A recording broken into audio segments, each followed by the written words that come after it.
Hey Canucks fans, the sprint to the playoffs is on. And today I'm going to give you my 5 top storylines to watch over the final 6 weeks of this season. I'm Clay Emo. I'm at Canuck Clay on Twitter. I'm at Clayton Emo on Instagram. I'm the founder of the GLCPC, the Good Looking Canucks Positivity Club. And this is my Canucks take, all in one take. It's Clay's Canucks commentary for Tuesday, February the 25th. And yes, the trade deadline is now in our rearview mirror. If you count the Toffoli trade, Canucks basically made 2 deals, one for Tyler Toffoli, the other for backup goalie Louis Domingue, as we learned the news that Jacob Markstrom will be out for possibly 3 to 4 weeks, but we'll find out more tomorrow with a lower body injury. Tonight, the Canucks kick off a 4-game road trip. They're playing in Montreal, and the Canucks are sitting in 3rd place in the Pacific Division, going with the same 18 skaters that they did in their big 9-3 win over Boston on the weekend. So that means the forwards line up like this. Pettersson with Miller and Toffoli. Then you have Horvat with Pearson and Eriksson. 3rd line of Gaudette, Virtanen, and Roussel. And a 4th line of Beagle, Sutter, and Mott.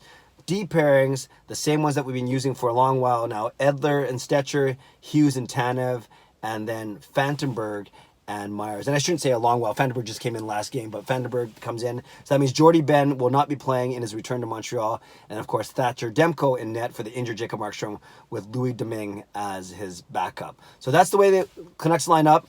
Obviously, I think they have at least 2 winnable games, if not 3, on this road trip. They should be able to beat Montreal tonight. They should be able to beat Ottawa on Thursday.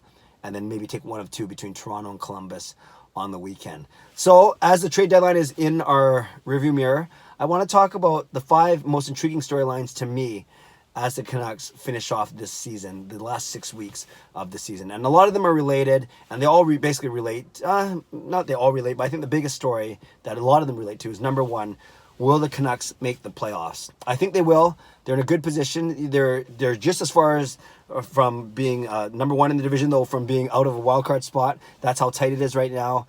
But I really see them finishing in 2nd or 3rd behind Vegas. I think Vegas is too strong, and they'll continue to show how strong they are. But I see Vancouver and Edmonton battling for 2nd spot in the Pacific Division. So that's my number 1 storyline, the one storyline that's going to, really unite the Canucks fan base throughout this season and throughout the final 6 weeks. And that's why all these games matter. They wanted to be playing meaningful games in late February and then throughout March, and the Canucks will indeed be doing it. So it's a great time to be a fan. So that's my number 1 storyline. It's a bit of a no-brainer, kind of obvious. Will the Canucks make the playoffs? My answer is yes. My positive self says yes, and that's what I'll be cheering for wholeheartedly. Number 2, the Calder Trophy race. That is Quinn Hughes, Cale Makar, of course. And as you guys know, I've been saying this, I've been tweeting this for the last couple of weeks.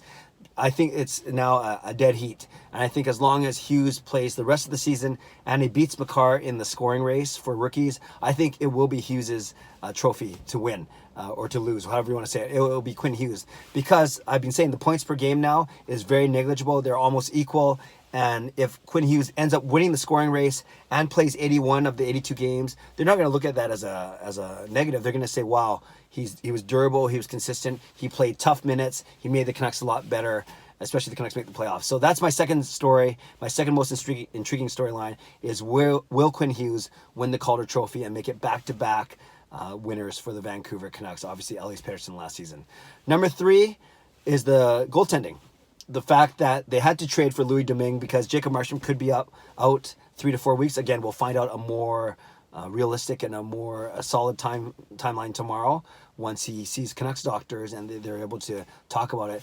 But now it's Thatcher Demko's time. And I didn't want to over-dramatize it or overblow it, but I do think Thatcher Demko can really, really up his own stake here, his own worth here, with a really good run over the next 10 to 12 games. And it may or may not affect the Jacob Markstrom contract negotiations. And I talked about this yesterday, is if Demko plays really well, then it might give the Canucks a little bit more confidence in their negotiations to play a tiny bit more hardball with Markstrom, or to even, God forbid, walk away if negotiations aren't going well. I sure hope that they do go well.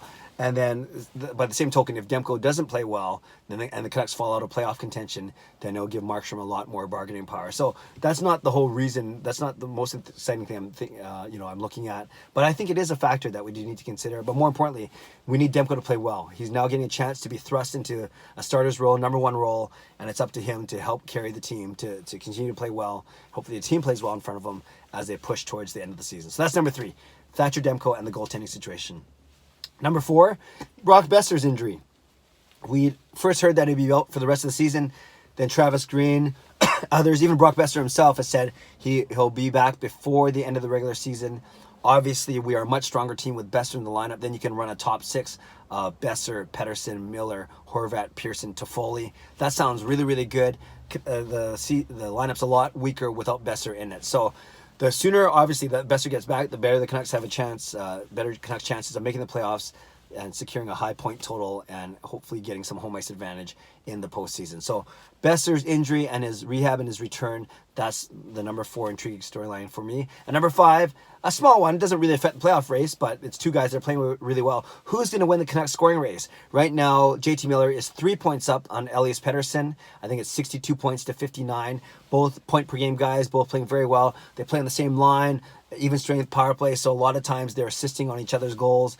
But this will be fascinating to see. I think before the season, you'd think that Miller might be a 50 or 60 point player for the season, not have 62 points with still 6 weeks to go. So he's been an awesome surprise, maybe a candidate for either unsung hero or team MVP. But it'll be fascinating to see who indeed wins the scoring race between JT Miller and Elias Pettersson by the end of the season. So there we go. Those are my 5 intriguing storylines that I'm going to be keeping an eye on from now until the end of the season in the first week of April. It is number 1, will the Canucks make the playoffs? Number 2, will Quinn Hughes win the Calder Trophy? Number 3, how will the goaltending stand up? Number 4, when will Brock Besser return from injury? Number 5, who is going to win the Canucks scoring race?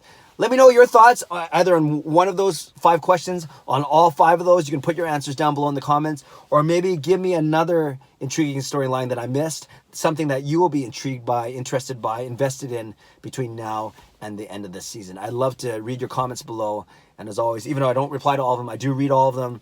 And even though, like I said, if I don't get a chance to react and reply. So leave a comment below. I'll do my best to read, react, and reply. Subscribe if you like to. Like this video if you like to. Enjoy tonight's game. Vancouver, Montreal. It's Tuesday night. It's bowling night. So I'm going to try and bang out a quick post-game vlog before I start bowling. And tonight, it's the matchup I've been waiting for all season.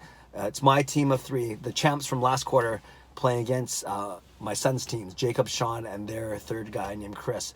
It's going to be an awesome matchup. The kids are trash talking me already, but we'll see what happens. So that's tonight for me. I'm looking forward to that. Canucks game, and then the big bowling matchup against my 2 sons. Have a great day. God bless. Go Canucks, go.